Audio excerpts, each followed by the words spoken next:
Pak Sukadi, Bapak sebagai ilmuwan pendidikan, Pak, tentu sangat-sangat interest dengan wacana yang dulu muncul untuk Kabupaten Buleleng menjadikan Kota Singaraja menjadi kota pendidikan, Pak.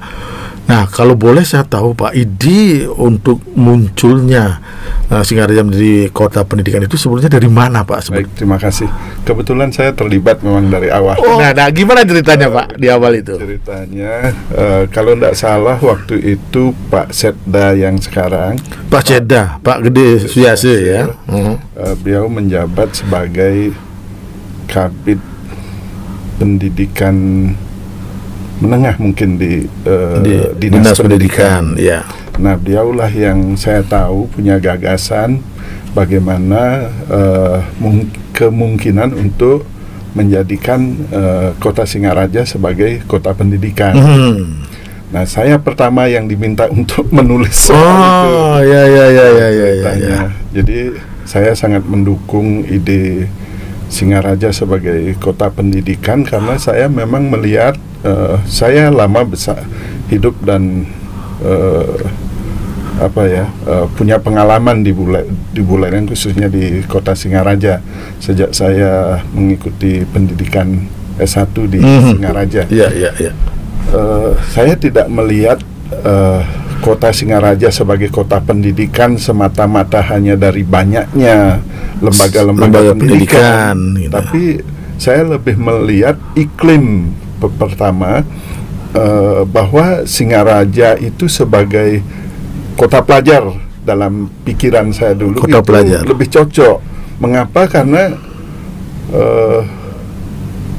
baik secara historis, filosofi, sosiologi, budaya masyarakatnya memang mendukung untuk itu bagaimana Kota Singaraja dijadikan kota pendidikan yang dalam pikiran saya pertama di awal itu cocok sebagai kota pelajar. Dari mana, Pak? Dari perspektif mana Pak melihat bahwa memang Singaraja cocok menjadi kota pendidikan? Ya, kita lihat situasi saat ini begitu. Kalau Buleleng itu saya lihat kalau mau dijadikan sebagai kota pelajar atau kota pendidikan itu memungkinkan karena memang saya melihat perkembangan Kota Singaraja itu masih di awal, masih murni lah begitu, sehingga menciptakan iklim pendidikan yang baik di Kota Singaraja itu masih memungkinkan. Apalagi saat itu saya mendengar misalnya SMP Negeri 1 Singaraja, SMA Negeri 1 Singaraja, SMK 3 dan SMK 1 Singaraja, kualitas pendidikannya waktu itu masih luar biasa ya. sedang di puncak gitu. Betul. Dan kita punya Undiksa juga yang juga terus berubah waktu itu, dari mungkin sudah kita dengar dulu FKIP UNUD, kemudian menjadi STKIP, menjadi IKIP dalam waktu singkat, kemudian menjadi Universitas Pendidikan Ganesha gitu. Dan perkembangan ini menurut saya satu iklim yang baik kalau kita pemerintah Kabupaten Buleleng dan Provinsi Bali misalnya punya komitmen yang kuat untuk memberikan karakteristik. Karena kita bertumbuh itu lebih awal begitu. Nah, Pak Sukadi, ketika kemudian di awal Pak memunculkan, mengkaji bahwa memang Kota Singaraja ini cocok dengan kota pendidikan, kota pelajar dulu dengan Pak Gede Suyase waktu itu. Nah, bagaimana kemudian tanggapan dari pemerintah daerah? Karena sempat rame itu kan, dan menarik itu. Waktu munculnya ide itu, Pak, gagasan itu ketika Bupati Pak Ginandra, Pak ya? Bukan ya? Waktu itu masih Pak Wirata Sindu. Waktu Pak Gede Wardana jadi Pak Gede Wardana Bupati. Iya. Itu udah lama sekali, Pak ya. Cukup lama. Tapi sampai sekarang kemudian tidak muncul lagi, Pak.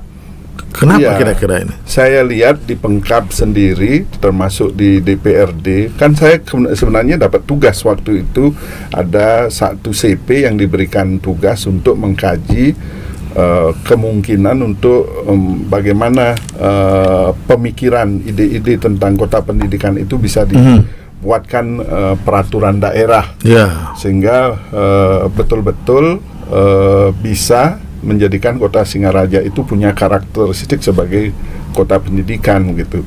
Tapi di pihak pemerintah sendiri saya lihat ada kekhawatiran sulitnya menjadikan kota Singaraja sebagai kota pendidikan karena kita tidak punya dasar sejarah yang cukup kuat, misalnya menjadikan kota Singaraja sebagai kota pendidikan seperti kalau Jogja misalnya kan punya Universitas Gadjah Mada yang memang itu pertama di Indonesia dan itu memberikan kualitas yang menggaung secara nasional. Kalau kita, kalau Malang misalnya, kita seperti itu, ada IKIP Malang dulu yang menggaung secara nasional bahkan internasional juga. Di sana ada laboratorium Pancasila, pusat kajian Pancasila terbesar di Indonesia waktu itu, yang memungkinkan itu kemudian lebih mudah menciptakan iklimnya.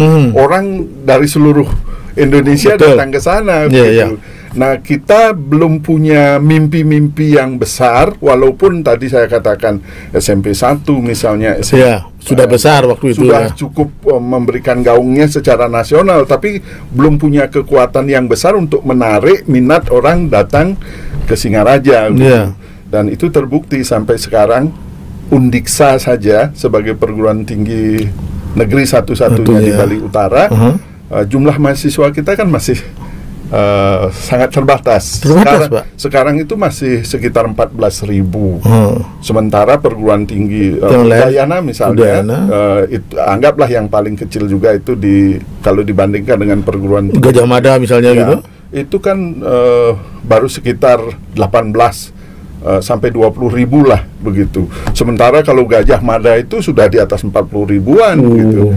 Jadi daya tarik kita itu memang sebagai kota pendidikan belum sepenuhnya. Walaupun kalau menurut kajian saya usaha ke arah itu sebenarnya kita sudah luar biasa dengan Undiksa ini.